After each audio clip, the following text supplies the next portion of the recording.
Hello दोस्तों, स्वागत है आप सबका हमारे चैनल AR वर्ल्ड में। एपिसोड की स्टार्टिंग में हम इन सभी को कुछ डिस्कस करता हुआ देखते हैं, जहां पर फिफ्थ भाई की वाइफ जिसका नाम जीयू है इन सबसे पूछती है कि क्या तुम लोग यहीं पर रहोगे या अपने घर वापस चले जाओगे, क्योंकि 70,000 सोल्जर्स जिनकी डेथ हुई है उनका इंजाम इन सभी पर भी आ सकता है। जिस पर हान एतराज जताते हुए जीयू से पूछती है क्या तुम अभी से ही ये घर छोड़ने की प्लानिंग कर रही हो और अपने घर वापस चली जाओगी, जिसके जवाब में जीयू उसको बताती है कि वो ये घर इसलिए नहीं छोड़ रही है कि वो किसी और से शादी कर पाए, बल्कि इसलिए कि वो अपनी जिंदगी अपने मुताबिक जीना चाहती है। ये सुनकर याओ उससे पूछती है क्या इतने सालों के बाद भी तुम्हें अपने हस्बैंड से प्यार नहीं हुआ, जिसका जवाब जीयू नहीं दे पाती तो जियांग यहाँ सबसे कहती है कि वो ये घर छोड़कर नहीं जाएगी, क्योंकि मैडम वे मरने से पहले ये घर की सारी जिम्मेदारी मुझ पर छोड़कर गई है और ये उसका फर्ज बनता है कि वो इस घर का ख्याल रखे और घर वालों को प्रोटेक्ट करे। जीयू यहाँ वैंगलान की तरफ देखकर उसे पूछती है तुम तो प्रेग्नेंट हो ना, क्या तुम भी यहीं पर होगी और अपने घर वापस नहीं जाओगी, जिस पर वैंगलान उसे बताती है वो ये घर छोड़कर नहीं जाना चाहती, लेकिन उसके फादर उसे प्रेशराइज कर रहे हैं। ना चाहते हुए भी उसे ये घर छोड़कर अपने घर वापस जाना होगा। यहाँ पर सभी लोग चुयू के घर छोड़ने की बात पर नाखुश हो रहे होते हैं कि चुयू इन सब की बातें सुन लेती है। चुयू यहाँ पर आती है। चुयू यहाँ चुयू को देखकर पूछती है क्या तुम भी मुझे गलत मानोगी, हो भी क्यों ना, क्योंकि तुमने तो जुन से उसके मरने के बाद शादी की है और तुम उसकी वीडियो बनने के लिए भी तैयार हो गई। तुम्हारी जैसी लड़की भला मेरा साथ क्यों ही देगी, जिस पर चुयू उससे कहती है कि औरतों की जिंदगी आसान नहीं होती और सोसाइटी के लिए तो मैं तुम लोगों को कभी नहीं रोकूंगी, क्योंकि लोगों का ओपिनियन मेरे लिए मैटर नहीं करता, क्योंकि मैंने हुआजिंग सिटी के बाहर की दुनिया देखी है कि वो कितनी खूबसूरत है। तो चाहती हूँ कि तुम लोग भी यही सब कुछ देखो।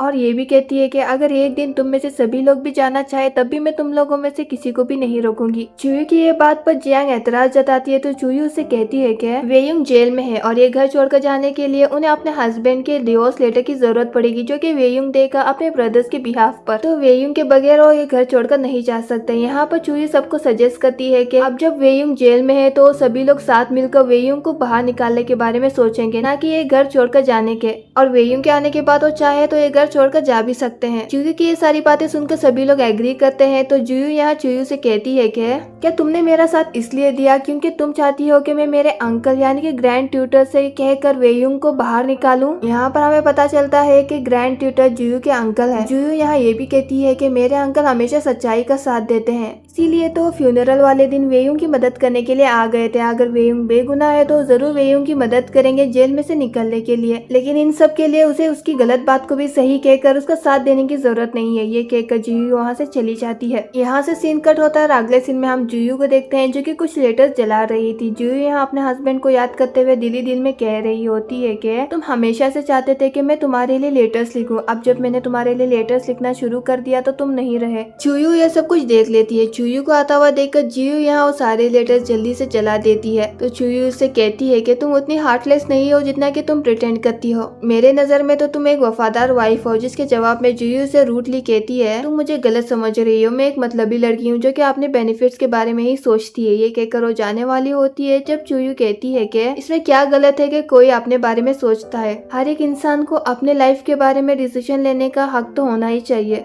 चुयू की बात सुनकर जियू रुक जाती है। तो चुयू से कहती है कि मुझे पता है कि फैमिलीज में हमेशा से मैडम के बच्चों को ही इम्पोर्टेंस दी जाती है, उन्हीं को ही वैल्यू किया जाता है और जो बच्चे मिस्ट्रेस के होते हैं उनकी कोई इम्पोर्टेंस नहीं होती। और ऐसे बच्चों का जीना बहुत ही मुश्किल हो जाता है। उन्हें अपने लाइफ के लिए बहुत सारे स्ट्रगल्स भी करने पड़ते हैं और ऐसे बच्चों में से एक बच्ची तुम भी थी। जिस पर जियू से पूछती है क्या तुम्हें मैं हार्टलेस नहीं नजर आ रही हूँ, क्योंकि मैं अपने हस्बैंड के डेथ के तुरंत बाद ही ये घर छोड़कर जाने की बात कर रही हूँ। जिसका जवाब जुयू ये देती है कि मैं सिर्फ अपने आंखों देखी बातों पर ही यकीन करती हूँ और थोड़ी देर पहले जिस लड़की को मैंने देखा वो अपने हस्बैंड से बहुत ज्यादा प्यार करती है। जिस पर जियू से कहती है कि हाँ मैं अपने हस्बैंड से प्यार करती हूँ, लेकिन मैं सिर्फ एक इंसान के लिए अपनी जिंदगी नहीं खत्म कर सकती, जैसे कि जियान ने करने की कोशिश की थी, क्योंकि वो बहुत ज्यादा स्ट्रगल करके यहाँ तक पहुँच पाई है जहाँ पर वो अपनी लाइफ के डिसीजन खुद ले सकती है। और इतनी दूर आने के बाद वो कैसे अपनी जिंदगी एक लड़के के लिए खत्म करते। लेकिन इसका मतलब ये भी नहीं है कि वो अपने हस्बैंड को मिस नहीं करती, वो हमेशा अपने हस्बैंड को मिस करती है। जियू की बात सुनकर चुयू से कहती है कि वो गलत नहीं है, ना ना कि उसके रीजंस गलत हैं। चूयू यहाँ जियू का हाथ पकड़कर उसे दिलासा देते हुए कहती है कि वो हमेशा उसका साथ देगी, लेकिन अभी उन सबको मिलकर वेयुंग को बाहर निकालने के बारे में सोचना चाहिए। जिस पर जियू इमोशनल होकर चूयू से कहती है कि वो उसका साथ देगी वेयुंग को जेल से निकालने में, लेकिन उसने जो अपने अंकल के बारे में पहले कहा वो सच था। उसके अंकल हमेशा सच्चाई का साथ देते हैं। हमें वेयुंग की बेगुनाही का सबूत उसके अंकल के सामने पेश करना होगा, तो उसके अंकल उनका साथ जरूर देंगे। जियू की बातें सुनकर चूयू उससे कहती है कि मुझे हमेशा से पता था तुम इस घर में सबसे सेंसिबल हो। जिस पर जियू स्माइल करते हुए उससे कहती है कि मेरे हस्बैंड भी हमेशा मुझसे यही कहा करते थे। ये कहकर वो वहाँ से चली जाती है। जियू के जाने के बाद यहाँ पर वैंग यू आकर चूयू को एक लेटर देती है। ये लेटर गुशुशांग ने भेजा था। गुशुशांग चूयू से मिलना चाहता था और मिलने के लिए बुला रहा था। वैंग यू जब चूयू से पूछती है कि क्या वो गुशुशांग से मिलने जाएगी, जिस पर चूयू कहती है कि वो गुशुशांग से मिलने के लिए नहीं जाएगी। यहाँ से सीन कट होता है और अगले सीन में हम चूयू को देखते हैं जो कि चुपके से चू मेंशन में आती है अपने भाई लिनयांग से मिलने के लिए। चूयू यहाँ सबसे पहले लिनयांग को थैंक यू कहती है। अगर वो ना होता तो उस दिन ग्रैंड ट्यूटर वेयुंग की मदद करने के लिए वहाँ पर नहीं आते। यहाँ से हमें लिनयांग का फ्लैशबैक दिखाया जाता है, जहाँ पर हम देखते हैं कि फ्यूनरल वाले दिन लिनयांग यहाँ ग्रैंड ट्यूटर से मिलने के लिए आया था। पहले तो ग्रैंड ट्यूटर लिनयांग से मिलने से मना कर देते हैं, लेकिन जब लिनयांग वे फैमिली की हिस्ट्री के बारे में ग्रैंड ट्यूटर को बताता है कि किस तरह वे फैमिली की पीढ़ी दर पीढ़ी हमेशा से बॉर्डर को प्रोटेक्ट करते आ रही है, इस सब के बावजूद भी बस एक वॉर हारने की वजह से काव्यांग जैसे मिनिस्टर इस चीज का फायदा उठाकर वे फैमिली को बदनाम कर रहे हैं, यहाँ तक कि उन्हें ठीक तरीके से दफनाने भी नहीं दे रहे हैं। सारी बातें सुनकर ग्रैंड ट्यूटर अपने कैरेज से बाहर आते हैं और लिनयांग के साथ जाने के लिए तैयार हो जाते हैं। फ्लैशबैक यहीं पर खत्म होता है तो लिनयांग यहाँ चूयू को बताता है कि बस एक ग्रैंड ट्यूटर की मदद से वो वेयुंग को जेल से बाहर नहीं निकाल पाएंगे, उन्हें कुछ और लोगों की भी जरूरत पड़ सकती है जो कि एम्परर के करीब है। लिनयांग की ये बात सुनकर चूयू यहाँ सोच में पड़ जाती है कि ऐसा कौन है जो कि एम्परर के करीब है। तभी लिनयांग उसे बताता है कि ऐसा सिर्फ एक ही शख्स है और वो शख्स एल्डेस्ट प्रिंसेस है।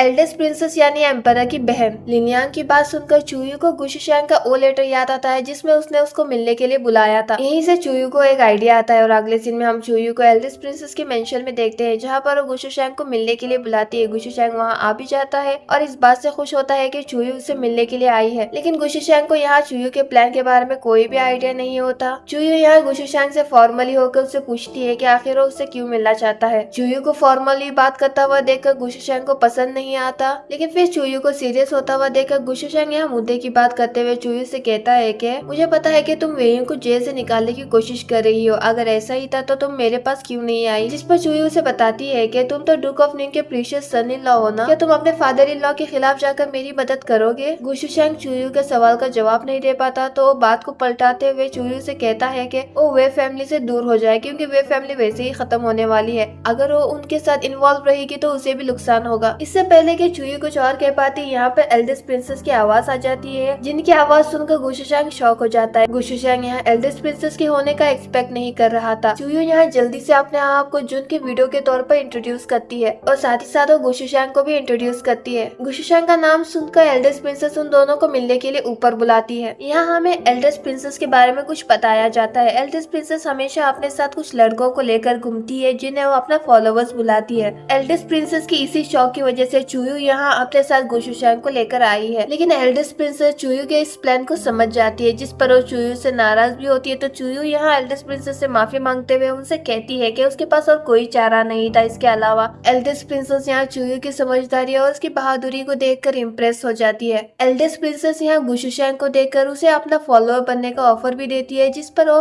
रेस्पेक्टफुली प्रिंसेस को मना कर देता है। यहीं पर हम प्रिंसेस के फॉलोवर को भी देखते हैं जिसका नाम हानमे है। हानमे प्रिंसेस के फॉलोवर्स में से सब में फेवरेट है। जब प्रिंसेस गुशुशांग को अपना फॉलोअर बनने का ऑफर दे रही थी तो हानमे यहीं पर था और उसको ये बात बिल्कुल भी पसंद नहीं आती। प्रिंसेस यहाँ चूयू से कहती है कि वेयुंग का केस से उसे कोई ताल्लुक नहीं है तो वो क्यों उसकी मदद करे, जिस पर चूयू यहाँ प्रिंसेस की तारीफ करने लगती है कि किस तरह प्रिंसेस पास्ट में भी कई लोगों की मदद की थी। लेकिन फिर भी यहाँ प्रिंसेस चूयू की बात नहीं मानती और कहती है कि तुम्हारी कुछ तारीफ करने से मैं राजी नहीं हो जाऊंगी तुम्हारी हेल्प करने के लिए। इसी वक्त हानमे यहाँ बीच में आता है और चूयू की साइड लेते हुए प्रिंसेस से रिक्वेस्ट करता है कि वो चूयू की मदद करे। प्रिंसेस को ये बात बिल्कुल भी पसंद नहीं आती कि किस तरह हानमे चूयू का साइड ले रहा है, लेकिन फिर से चूयू जब रिक्वेस्ट करती है तो इस पर प्रिंसेस मान जाती है और चूयू की तारीफ करते हुए उसे कहती है कि अगर तुम एक मर्द होती तो कोर्ट में तुम्हारी पोजीशन बहुत ही हाई होती। जिस पर चूयू यहाँ प्रिंसेस से कहती है कि औरत होना कमी नहीं है और वो सब कुछ कर सकती है जो कि एक मर्द कर सकता है, जिस पर प्रिंसेस पे एग्री करते हुए चूयू से कहती है कि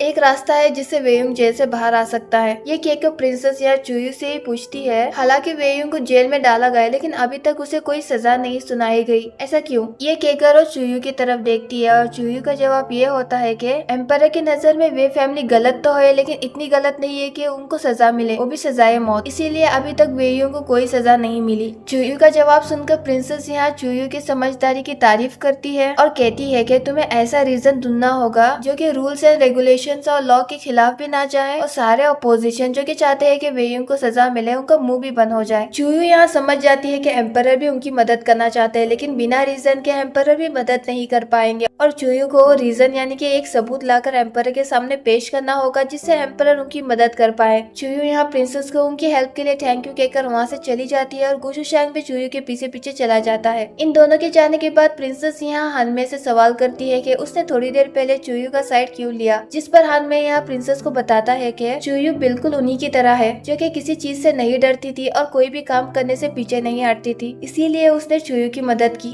हानमे का ये जवाब सुनकर प्रिंसेस हानमे से कहती है कि तुम्हें नहीं लगता अगर मैं चुयू का साइड ले रही हूँ इसका मतलब मैं किसी और की दुश्मनी भी ले रही हूँ, अगर कोई मुझे नुकसान पहुँचाने की कोशिश करेगा तो तुम क्या करोगे? जिस पर हानमे उसे जवाब देता है कि वो ऐसा नहीं होने देगा क्योंकि वो अपनी जान देकर एल्डर प्रिंसेस की जान बचाएगा। हानमे की ये सारी बातें सुनकर प्रिंसेस खुश हो जाती है लेकिन हानमे को वार्न भी करती है कि आज जो उसने किया यानी कि चुयू का साइड लिया वो दोबारा नहीं होना चाहिए। और यहाँ दूसरी तरफ हम गुशुशैंग को देखते हैं जो कि बहुत ही ज्यादा गुस्से में था और चुयू को रोककर उसे पूछता है कि उसने उसके साथ ऐसा क्यों किया, जिस पर चुयू अनजान बनते हुए गुशुशैंग से पूछती है वो किस बारे में बात कर रहा है क्योंकि गुशुशैंग ही था जो कि उससे मिलना चाहता था, उसने तो बस जगह डिसाइड की थी। चुयू यहाँ गुशुशैंग से कहती है कि तुम ही तो मेरी मदद करना चाहते थे ना, तो आप क्यों गुस्सा कर रहे हो? ये कहकर वो जाने लगती है। वेंग्यू यहाँ चुयू के पास आकर उससे पूछती है कि वो क्या करती अगर गुशुशैंग वहाँ पर नहीं आता तो चुयू यहाँ अपने प्लान बी के बारे में वेंग्यू को बताती है। अगर गुशुशैंग वहाँ पर नहीं आता तो खुद लड़के के कॉस्ट्यूम में आ जाती लेकिन वो ये चांस नहीं गवाती। यहाँ से सीन कट होता है और अगले सीन में हमें जेल का सीन दिखाया जाता है जहाँ पर हम वेयुंग को एक बुरी हालत में देखते हैं। यहाँ पर वेयुंग से मिलने के लिए चुयू आती है। चुयू को आता हुआ देखकर वेयुंग जल्दी से अपने पैरों की चोट को छुपाता है, वो नहीं चाहता कि कोई भी उसे ऐसी हालत में देखे। वेयुंग यहाँ चुयू से रूडली पूछता है कि वो यहाँ पर क्या कर रही है। वेयुंग यहाँ चुयू की तरफ देखकर उसे कहता है कि अगर तुम ये सोचकर मेरी फैमिली में आई हो कि मेरी फैमिली तुम्हारी फैमिली को प्रोटेक्ट करेगी तो तुम गलत समझ रही हो। मेरी फैमिली वैसे ही बर्बाद होने वाली है, तुम अपना टाइम वेस्ट कर रही हो। वेयुंग यहाँ चुयू से ये भी कहता है कि यहाँ सिर्फ हम दोनों ही है तो तुम अच्छा बनने का दिखावा यहाँ पर ड्रॉप कर सकती हो, जिस पर चुयू यहाँ वेयुंग से कहती है जुन हमेशा से उसके साथ अच्छे से बिहेव करता था तो कभी भी उसकी फैमिली को हार्म नहीं करेगी। चुयू यहाँ अपने साथ वेयुंग के लिए कुछ खाने की चीजें भी लेकर आई थी और कहती है कि चलो मेरे साथ एक शर्त लगा लो, अगर मैंने तुम्हें यहाँ से बाहर निकाला तो तुम अपने फैमिली में मुझे रुकने दोगे, जिसके लिए वेयुंग मान जाता है। चुयू यहाँ वेयुंग के लिए दवाई भी लेकर आई थी और वेयुंग को देते हुए कहती है कि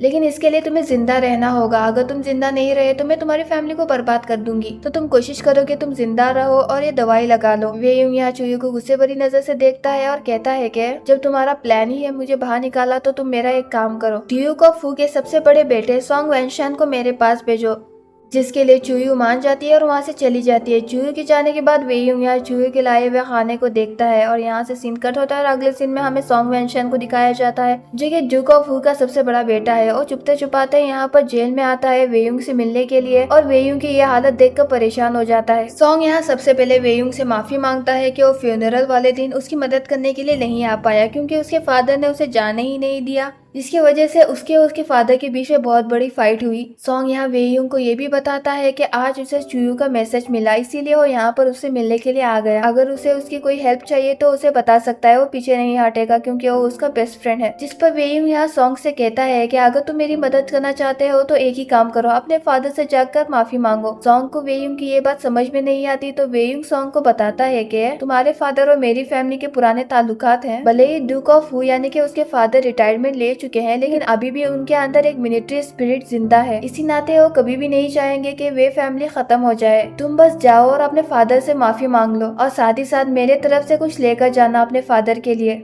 जिसके लिए सोंग मान जाता है। यहाँ से सीन कट होता है और अगले सीन में हम सोंग के भाई और बहन को देखते हैं, यानी ड्यूक ऑफ फू का छोटा बेटा और छोटी बेटी। ड्यूक ऑफ फू के छोटे बेटे का नाम शिलांग है तो छोटी बेटी का नाम टुआन है। तुआन यहाँ अपने छोटे भाई की तारीफ कर रही होती कि किस तरह वो हर एग्जाम में फर्स्ट आता है, बिल्कुल गुशुशान की तरह। और दूसरी तरफ अगर उनके बड़े भाई की बात की जाए तो शीलांग ने अपने बड़े भाई को 2 दिन तक पढ़ाया, लेकिन फिर भी वो एग्जाम में फेल हो गया। ये दोनों यहाँ पर बात कर ही रहे होते हैं कि अचानक से इनको इनके फादर की आवाजें आने लगती है जो कि किसी पर भड़क रहा था। और दूसरी तरफ हम यहाँ पर डूक ऑफ वू को देखते हैं जो कि सच में किसी पर भड़क रहे थे, और वो कोई नहीं बल्कि सॉन्ग था। सॉन्ग के हाथ में यहाँ पर एक स्वॉर्ड होती है जो क्या वो अपने फादर को देने की ट्राई कर रहा था, लेकिन डूक ऑफ वू उस स्वॉर्ड को अपने हाथों में लेने से मना कर रहे थे। यहीं पर इन दोनों की बहस हो रही थी, जहाँ पर डूक ऑफ वू कहते हैं कि ये रेड शैडो स्वॉर्ड है और वो अपने हाथ में नहीं ले सकते, जिस पर सॉन्ग उन्हें बताता है कि उन्हें इसको हाथ में लेना ही होगा और वेयुंग की मदद करनी ही होगी वरना वो मर जाएगा। जिसके लिए डूक ऑफ वू मना कर देते हैं और कहते हैं कि अगर तुम मुझे ज्यादा फोर्स करोगे तो मैं तुम्हें भी सजा दूंगा कि तुम मेरे परमिशन के बगैर वेयुंग से मिलने के लिए जेल में गए थे। तो सॉन्ग उन्हें याद दिलाता है कि किस तरह कई साल पहले भी उनके फैमिली का नाम लॉर्ड ऑफ किन के केस में आया था, लेकिन जनरल वे ने एम्परर के सामने उनकी फैमिली की गारंटी दी थी और इसी वजह से आज तक उनकी फैमिली जिंदा रह पाई है। सॉन्ग यहाँ अपने फादर को स्वॉर्ड दिखाते हुए कहता है कि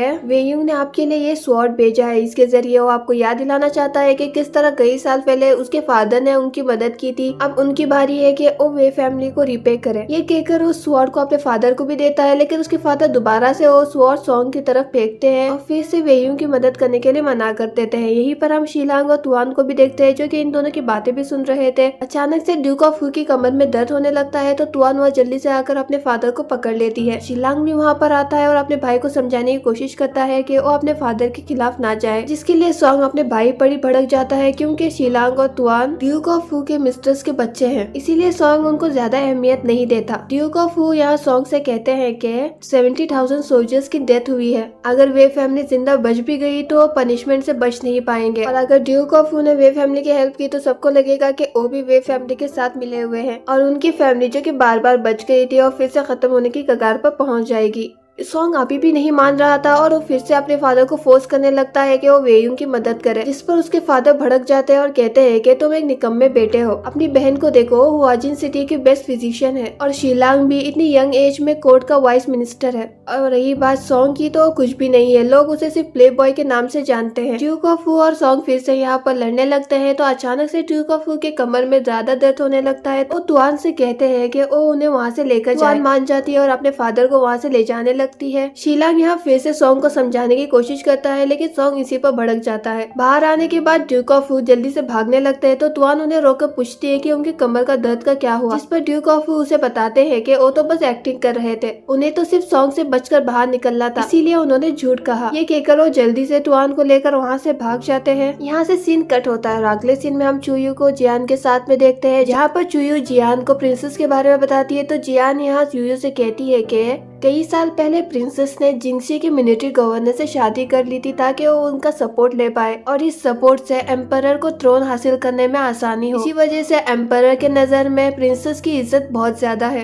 इसी वजह से एम्परर प्रिंसेस को बहुत ज्यादा मानते हैं। चुयू यहाँ जियान को सारी बात बताती है जो कि प्रिंसेस ने उनको बताया था। चुयू यहाँ जियान से कहती है कि उन्हें ऐसा रीजन ढूंढना होगा जो कि लॉ के खिलाफ भी ना जाए और सारे अपोजिशन का मुंह भी बंद करे, इसी तरीके से वो वेयुंग को जेल से बाहर निकाल पाएंगे। चुयू जियान की तरफ देखकर कहती है कि क्या वो उसका साथ देगी, जिस पर जियान हाँ कहती है और जरूर उसका साथ देगी। जियान यहाँ चुयू को थैंक यू भी कहती है कि वो उनके लिए इतना सब कुछ कर रही है। चुयू यहाँ अपना प्लान जियान को बताती है। उसका प्लान ये है कि सुबह होने से पहले वो दोनों भी अपने अपने हस्बैंड का टैबलेट जिस पर उनका नाम लिखा हुआ है वो लेकर एम्परर के पैलेस में जाएंगे। ऐसा होता भी है और यहाँ पर हम देखते हैं कि चुयू के हाथ में जनरल वे और जून का टैबलेट होता है और यही बात जियान की तो उसके हाथ में उसके हस्बैंड का टैबलेट होता है। ये दोनों भी एम्परर के पैलेस में आते हैं, जहाँ पर गार्ड्स उनको रोककर पूछते हैं कि क्या उन्हें एम्परर ने बुलाया है, जिस पर चुयू उसे बताती है कि एम्परर ने उन्हें नहीं बुलाया और गार्ड से रिक्वेस्ट करती है कि वो एम्परर से ये कहें कि वो दोनों यहाँ से तब तक नहीं जाएंगे जब तक एम्परर यहाँ खुद आकर उसे ना मिले। ये कहकर ये दोनों भी यहाँ घुटने के बल बैठ जाते हैं और दूसरी तरफ हम यहाँ पर एम्परर को देखते हैं। एम्परर के साथ यहाँ पर ड्यूक ऑफ निंग भी होते हैं जो कि एम्परर को फिर से भटका रहे होते हैं। ड्यूक ऑफ निंग यहाँ एम्परर से कहते हैं कि वे फैमिली की लेडीज ये जानबूझकर कर रही है ताकि वो एम्परर को इमोशनली ब्लैकमेल कर पाए, लेकिन एम्परर इसका जवाब नहीं देते। और दूसरी तरफ हम यहाँ पर जियांग और छुयू को देखते हैं। सुबह से रात हो जाती है लेकिन ये दोनों यहीं पर बैठी हुई थी और थोड़ी देर बाद हम इन चारों को भी यहीं पर आता हुआ देखते हैं अपने अपने हस्बैंड के टैबलेट के साथ। ये चारों भी यहीं पर इनके साथ बैठ जाती हैं। जियू यहाँ सबसे कहती है कि भले ही वो घर छोड़कर जा रही है लेकिन घर छोड़कर जाने से पहले वो अपनी जिम्मेदारी कंप्लीट करके जाएगी। इसी तरह बाकी सिस्टर इन लॉ भी अपना अपना रीजन यहाँ सबको बताती हैं कि किस तरह उनके हस्बैंड्स के लिए वे उनका चहेता भाई है। अगर आज वो यहाँ पर नहीं आते तो उनके हस्बैंड को बुरा लगता। चुयू इन सब की बातें सुनकर स्माइल करती है और कहती है कि मुझे नहीं पता था कि फैमिली ऐसी होती है, एक दूसरे का साथ देते हुए। चुयू यहाँ ये भी कहती है कि मैं लकी हूँ कि मेरी मुलाकात तुम जैसे लोगों से हुई। और दूसरी तरफ हम यहाँ जेल में वेयूं को देखते हैं जिसकी हालत बद से बदतर हो रही थी। यहीं पर ये एपिसोड खत्म होता है। वीडियो पसंद आए तो वीडियो को लाइक कीजिए। मिलते हैं अगले वीडियो में, तब तक के लिए टेक केयर।